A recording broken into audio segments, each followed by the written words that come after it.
Okay, everyone. Okay, everyone, the session is about to begin. Just to let you know, this session may be still recorded. And if you prefer your name or video are not recorded, please take a moment to change your name or turn off your video. And if you have any questions during the session, please post them to the meeting chat. And if there is a time at the end of the session, you can better to unmute your microphone to pose your question and presenter. So let's start. Hi everyone, please allow me to introduce Professor Rain, and his topic is nations for Strands and digital language pedagogy. Pedagogy is ZenGengo. So stage is yours. Thank you, Yuzuki. Very lovely introduction. Thank you very much. So, yeah, my name is Paul. I'm one of the founders of ZenGengo and the developer of ZenGengo as well. I'm also a university professor here in Japan. Today, I'm talking about nations for Strands and digital language pedagogy with ZenGengo. I can see some familiar faces in the audience here, so I think some of you are probably already using the platform. I hope I can add some value to what you get out of the platform today. For those of you who've never used it or haven't used it very much, I hope you can learn a bit more about how it works. So I want to start out also by saying that Nation does not officially endorse the ZenGengo platform, but we do use his 4 strands as a kind of pedagogical foundation for the theory behind the platform. Okay. So let's go to the next slide here. So first of all, a quick summary of what ZenGengo is. We like to think of ZenGengo as a kind of Swiss Army knife, a language teacher's Swiss Army knife. It's a cross-device and cross-browser compatible, which means it can go anywhere that you go. It has 10 assignment types that cover all 4 language skills: reading, writing, listening, and speaking, which means it can do many of the things that you need to do as a language teacher. It also works on different browsers, so Chrome, Firefox, Edge, Safari, and it has automatic assignment creation and grading, which saves teachers a lot of time. We believe the activities are effective and engaging, and it has super simple onboarding with no login required, although you can require students to log in if you want to. Okay, so that's ZenGengo in a nutshell. Okay. So this presentation is about the pedagogy and about the theory behind ZenGengo. So why do we need a pedagogical framework at all? Why isn't it enough just to have a cool app or a cool device? Okay, well, these 3 aphorisms kind of summarize the reasons why we need a pedagogical framework.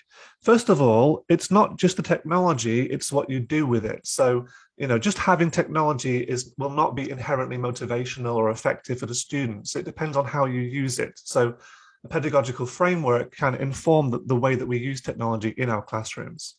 Secondly, relating to this, you know, no technology for technology's sake. We shouldn't use technology just because we can. And this leads us to the 3rd statement here. You know, just because you can do something doesn't necessarily mean you should. There should be a pedagogical basis, pedagogical foundation for the things that you do in your classroom. And that applies just as much to technology as it does to any other approach that you use in your classroom. Okay, so those are the reasons why. So coming on to Nations for Strands, I hope most of you are familiar with Paul Nation. Probably most of you are familiar with his 4 strands framework. Basically, Paul Nation has done a lot of work in kind of bringing together different existing theories of language learning. And he has kind of developed this 4 strands framework. I think back in 2007, he published this initially. And yeah, it basically consists of these 4 strands. I'm going to discuss them now. The first strand is comprehensible input. This is largely derived from the work of Stephen Krashen. Stephen Krashen is a bit of a divisive figure. He has a very strong view on how languages are actually acquired. He believes that all language learners learn languages in the same way, and there's only one way to learn languages, which is absorbing comprehensible input or being exposed to comprehensible input, either through listening to the language or reading the language. I think most scholars these days adopt a slightly less extreme version of Krashen's views. They think, well, yeah, comprehensible input is obviously very important, necessary but it's not the only thing that can bring about gains in language proficiency. Yeah. According to Krashen, by the way, anything that makes the target language more comprehensible is a good thing. So if you can add images or explanations or gestures or kind of word glosses, anything like that, anything that makes the message more comprehensible is a good thing for learning a language. Okay, so the first strand of Paul Nation's 4 strands is comprehensible input. The second strand is meaning-focused output. This is largely derived from the work of Meryl Swain, who proposed this kind of meaning-focused output. So she was arguing that you don't just need comprehensible input, you also need to produce the language. And in producing the language, we notice the difference between our speech and the kind of correct speech or the ideal speech. We notice mistakes in our grammar. We can also test hypotheses. So if we think that we know the way a language works, we can try using it in that way. And if people understand us, we can be validated in that belief. Yeah. And we can also reflect on the way that we're using language in a metalinguistic way. So a comprehensible output, meaning-focused output is very important in a variety of ways. Okay. The next strand of Nation's 4 strands is form-focused instruction. This doesn't come from any single researcher. It's kind of derived from a large body of research that shows that deliberate learning of grammar and vocabulary is effective. Now, why would we even need to say this? Well, part of the reason is that Krashen is very influential. He basically distinguishes between learning and acquisition. And he says that learning cannot and does not become acquisition. You can kind of learn grammatical rules, but you'll never kind of naturally acquire those rules and be able to use them without thinking about them. It's always a conscious process. So anyway, Nation believes, and many other scholars believe, that, yeah, form-focused instruction, the deliberate learning of grammar and vocabulary is important, and it should be one of the things that we do as language teachers, or one of the things we encourage our students to do. The final strand is fluency development. And again, this is derived from a large body of research that shows that fluency practice increases fluency. It sounds a bit obvious, but yeah, we have to be able to speak a lot and write a lot in order to get better at speaking and writing. So yeah, those are the 4 strands. Okay. Now, what kind of activities can we do within these 4 strands? And Nation gives examples of the activities we can do. So within the comprehensible input, for example, we can watch videos, movies, TV shows, etc. We can watch them and we can try to understand them. We can also listen to stories. Of course, we can read stories, but we can also listen to stories and try to understand the messages contained in those stories. Within the meaning-focused output strand, we can give a speech. So we can practice speaking about something, a topic that's familiar to us. And we can also write a letter, for example. Now, one thing is very important here is that these topics have to be familiar to us, and we shouldn't be, stretching too much beyond our comfort zone and beyond our current level of understanding when we do these activities. So for the form-focused instruction, Nation gives many examples. He says, for example, pronunciation practice, substitution tables, drills, learning vocabulary from word cards, intensive reading, translation, memorization, all of these things that we do kind of bread and butter of our language classes. But 2 I'm going to talk about today are pronunciation practice and also intensive reading. So extensive reading is reading a lot of text that is kind of either at or below your current level. You should know, the majority of the words in the text to do extensive reading. Intensive reading is going to have a higher percentage of words that you don't know, and you can look up those words in a dictionary. So there's quite a big difference between intensive and extensive reading. And finally, fluency development. Paul Nation proposed this activity called 4-3-2, where you basically speak about a topic for 4 minutes, and then you speak about the same topic for 3 minutes, and you speak about the same topic for 2 minutes.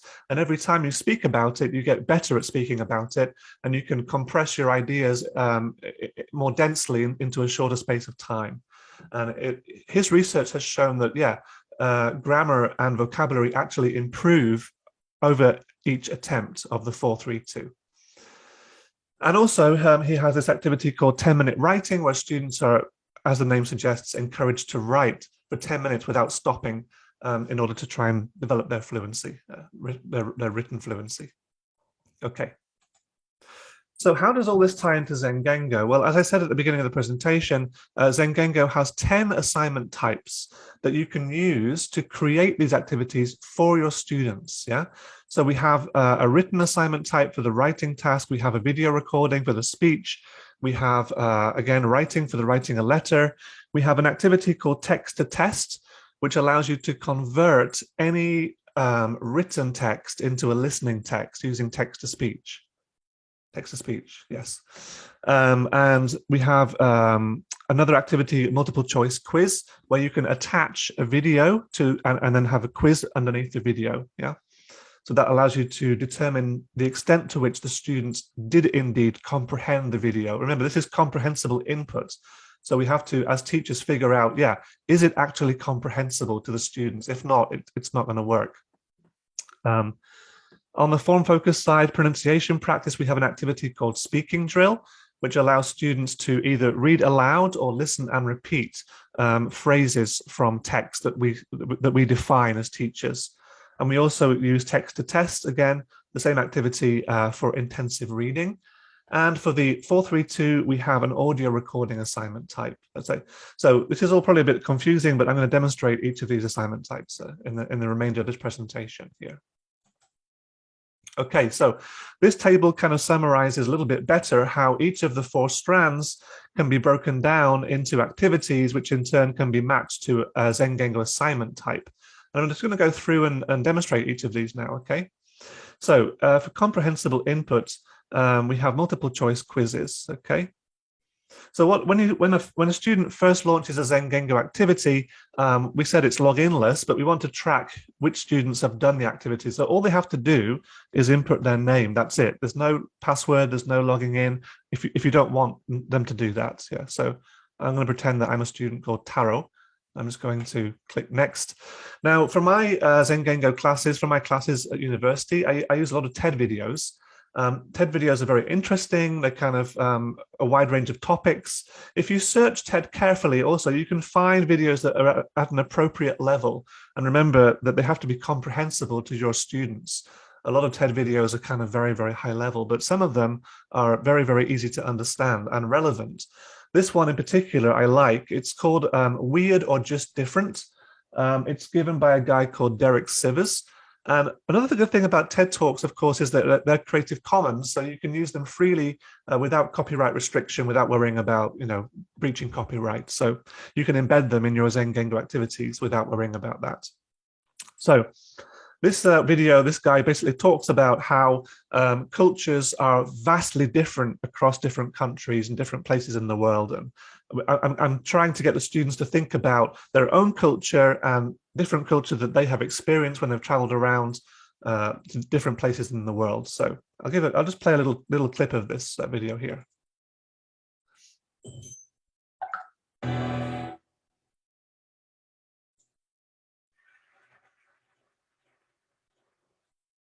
So imagine you're standing on a street anywhere in America, and a Japanese man comes up to you and says, "Excuse me, what is the name of this block?"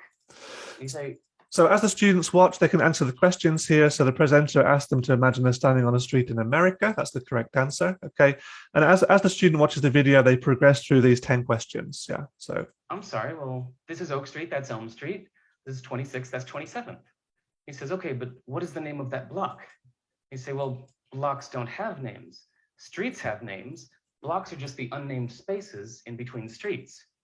He leaves a little confused and disappointed. Okay. So confused and disappointed. Okay, there we go. I'm just going to skip through the rest of these questions here just to show you that basically how the activity works. Okay. Now at the end, this is the important thing, the student will get immediate feedback on the questions. So the questions are automatically scored. The teacher doesn't have to worry about collecting quiz papers and grading them and giving them back. All of that is done for you, by ZenGengo.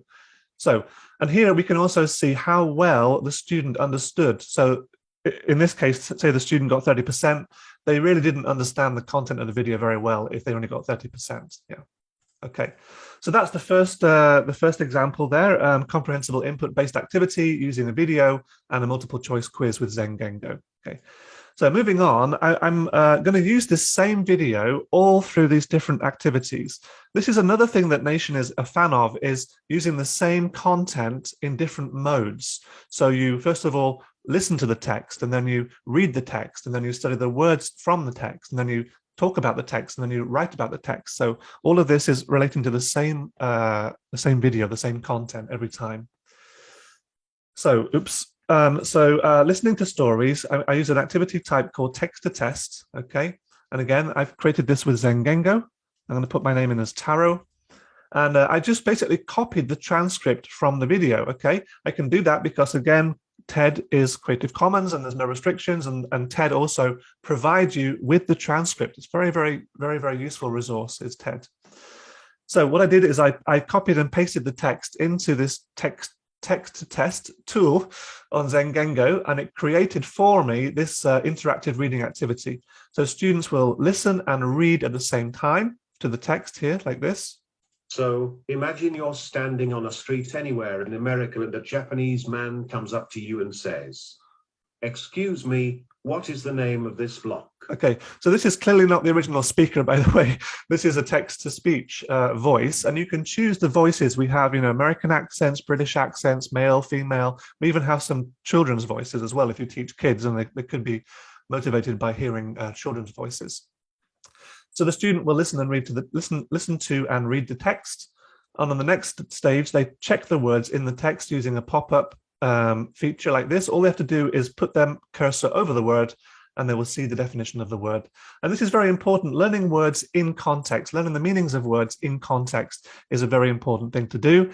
And also learning the words out of context. Both of these, Nation and other scholars say and have shown, are effective learning strategies, vocabulary learning strategies. Yeah.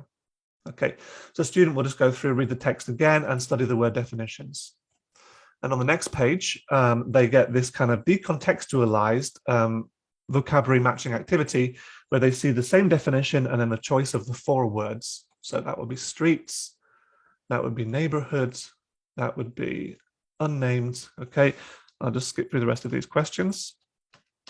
Okay, and the final section of the activity, we have this kind of grammar matching activity. Okay, so the student has to reorder the parts of the sentence into the correct order. So it would be, "Excuse me, what is the name of this block?" Okay, there's a bit of a bug there. I'm not sure why that happened, but so the student has to reorder the parts of the sentence here. Yeah, and you say, "I'm sorry, that's Elm Street. This is 26." No, that's wrong, isn't it? So if the student makes a mistake, they just click on the reset button here. And you say, "I'm sorry, that's Elm Street. This is." Okay, I'm not really sure what the order of this sentence is. Okay, I'm going to get this one wrong. I'm going to go to the next question here. He says, "Okay, but what is the name of that block?" There we go. Okay, I'll just skip through the rest of these. Okay, and submit. And again, the student will get immediate feedback. So I've got 33%. You can see I got some vocabulary correct here. I got some vocabulary wrong, and I got some of these items wrong, some of them correct. Okay. So again, that's how they do the listening to stories. So they listen and read at the same time, and then they do this kind of in context vocabulary learning, and then they do the kind of out of context vocabulary test, and then they finally do the kind of grammar reordering activity. Okay. So I think I'm at 18 minutes, and I'm hopefully going to have time to cover all of these. I might speed up a little bit now. So giving a speech. Students can use the video recording activity to give a speech. And again, just click on this to launch the activity. And here we go. I've got the instructions. Give a short speech about a weird culture from your own country or a country you have visited. So we've activated the student schemata, to use a kind of technical term here, but the students watch the video, they watch someone talking about weird cultures, and now they're going to talk about weird cultures that they have experienced either in their own country or another country. I give some examples, visiting a shrine, doing omikuji, going trick-or-treating in the US, taking Chinese herbal medicine. This is mentioned in the TED Talk, by the way. Okay, so now, sorry about this. I'm having a problem with my webcam here. For some reason, it's not allowing me to access my webcam. So let me just try this in another browser here. 1 second. Sorry about this. Okay, let me just try in this browser here. Okay, there we go. Okay, I'm just going to change my screen sharing here. There we go. Okay, so we can see now that I've got my video feed here, and it's recorded right within the browser. So if students are using a mobile device, they can record the video on the video recording app and then upload it. But if they're using a desktop or a laptop computer, they can record their video right in the browser here. So click on record. I'm going to talk about doing omikuji in Japan. The first time I did this, I didn't really know what I was doing, but it was fun and interesting. There was lots of like chopsticks in a box, and I shook the box and then took one chopstick out, and it contained my fate. Okay, so once students have done that, they can watch the video. Click on record. I'm going to talk about doing omikuji in Japan. Okay, so that I'm happy with that. If I'm not happy with it, I can re-record it and do it again. But if I am happy with it, I just click on submit, and that will go straight into the teacher's dashboards. Okay, and I can also download that submission myself as a student, and I usually get my students to do that, so there's a backup. So if they say, "Oh, teacher, I definitely submitted it," and then there's no record of it, I can tell them, you know, show me your copy. Okay. So that submission has been received now. It's really simple, really quick, and really easy to do video recording with ZenGengo. Okay, so I've given a speech about a weird culture. I'm now going to write a letter about a weird culture. So again, click on the link here, just launch, put in my name. Okay. And again, it's the same prompt here. So again, coming back to Nation, students should do various activities all relating to the same questions or the same text. So this time I'm going to write about it. I'm going to write about trick-or-treating. Trick-or-treating is a very popular culture in the US, more popular than in the UK. I was never allowed to go, trick-or-treating. Okay, that's it. So you can see here at the bottom, we are counting the number of words the students have written. Excuse me, Paul, we can't see the screen. Oh, I'm very sorry. You might have to go back. I changed the browser, didn't I? Yeah. Thanks for telling me. Okay. Okay, here we go. So this is the writing activity now. You can see that I've written the text here. At the bottom here, we have some stats about how many words I've written. And as a teacher, you can specify, okay, I want the students to write at least 50 words, or I want them to try to write 200 words. So we have a target word count, which is what they're aiming for. And we also have a minimum word count, which is what they have to do in order to submit the activity. Okay, so I've written 26 words. I'm going to submit that. And you'll see that I've made no mistakes, but if I had made some spelling mistakes or grammar mistakes, ZenGengo would give me a little bit of feedback about what those mistakes were. And again, I can download the submission from my own records as well. So that's writing a letter. Next, we have pronunciation practice, okay? And this is using speaking drill, and a teacher can define their own sentences that they want the students to practice. Again, I'm just using the same text from the video that I showed them initially. So imagine you're standing on a street anywhere in America. Students can listen to the text. Imagine you were standing on a street anywhere in America. And then they can practice pronouncing the text. Imagine you are standing on a street anywhere in America. Okay, and the system will judge the comprehensibility of my pronunciation. If it's good, I get green. If it's not recognizable, I get like an orange color, like this, for example, a Japanese man. Excuse me, name of this block. So I didn't pronounce many parts of the sentence here. So Japanese man got that. Excuse me, name of this block. Okay, so these ones were not pronounced, or not pronounced properly, or not pronounced at all, and these are missing. And the student will have to try again to get 100%. Okay. The recognition on this is quite lenient. I'll say that. You know, if students speak with a strong katakana accent, it will probably still recognize them. So this is not really for fine-grained pronunciation feedback, fine-grained phonetic feedback. There are other tools available that will do that, but this is more for kind of building fluency, building confidence, and ensuring the student can speak in a comprehensible way rather than exactly like a native speaker. Okay. So that is speaking drill. Next, we have intensive reading, again with text to test. And I think I already demonstrated this before with the previous activity. So it's the same activity. I'll just do Tarot 2. Okay, so this is intensive reading. The first section is the intensive reading part, right? So students are, I'm sorry, the second section is the intensive reading part. The students are reading the text and then checking the word meanings. So that's the difference between extensive and intensive, is that with intensive, there's many words the students probably don't know, and they have to look them up in a dictionary in order to understand them. Okay. 5 minutes left. I'm going to go on to the next one. Fluency development. Okay. So again, Paul Nation developed this 432 activity, and you can do that with ZenGengo. And this time I actually used a lesson. You can see here that the L in the URL here denotes that it's a lesson, which is a combination of assignments. So I had to create a lesson because I wanted to have one 4-minute recording, one 3-minute, and one 2-minute. So I did that by creating a lesson. And here now you'll see that the student can see that this lesson contains 3 activities. And they go ahead and click start. Okay. And first of all, they have to speak for 4 minutes about this topic. Okay, so a weird culture is doing omikuji in Japan. This is where you go to a shrine and you randomly choose a stick from a box, and it tells you what your fate will be. Okay, so I can listen back to my recording. Okay, so a weird culture is doing omikuji in Japan. And if I'm happy with it, I can submit it. Okay, then it will take me to submission received, and then I can go directly to the next one, which is talk for 3 minutes. Okay, so again, I talk for 3 minutes about the same topic. And each time the research shows that the student will improve, become more fluent, become more confident, and actually even improve their vocabulary and their grammar as well. Okay. Next, finally, we have 10-minute writing, which we can do with a written report assignment type. Okay, again, just pop in my name here. And now we have, this one I actually created a few different lessons because it's good to give students a 10-minute writing task every week. And you can do that again with ZenGengo with lessons. You can combine assignments together. So students can log in and every week they go to this page and then they do a different writing assignment and they can choose which one to do here. So this one is about using Japanese culture of using chopsticks.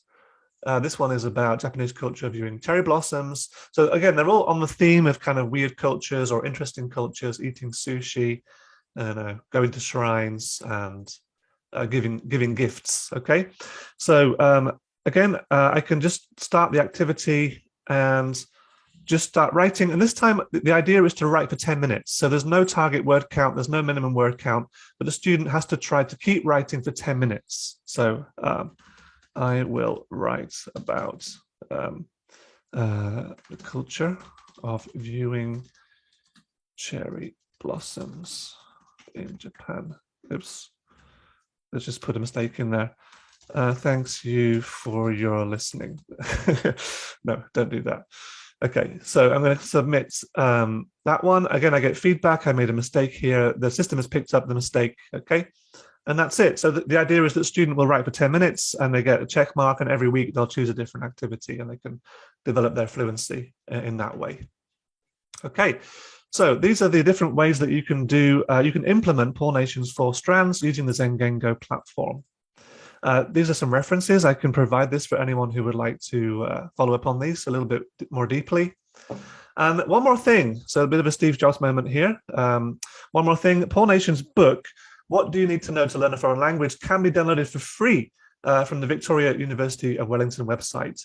In it, he recommends many language learning techniques that are supported by ZenGengo, including reading electronic text with easy dictionary lookup tool, listening to a recording while reading the same text, using variable speed control on audio feedback. I forgot to mention that. You can change the speed at which the audio plays back on the ZenGengo platform, speed up or slow down. Using a digital timing app to write for exactly 10 minutes, and linked skills. That's the phrase I was looking for before. Linked skills is where you work on the same content across different skills of speaking, listening, reading, and writing. Okay, and one more thing, okay, just for the lovely Jalk Call participants, we have a special coupon that you can use to get 10% off your ZenGengo subscription forever. And the subscriptions are already very reasonable. They are $99 a year or $10 a month, I think. Okay, we have exactly 40 seconds for questions. Thank you very much. Thank you for her surveying. And sorry, because of time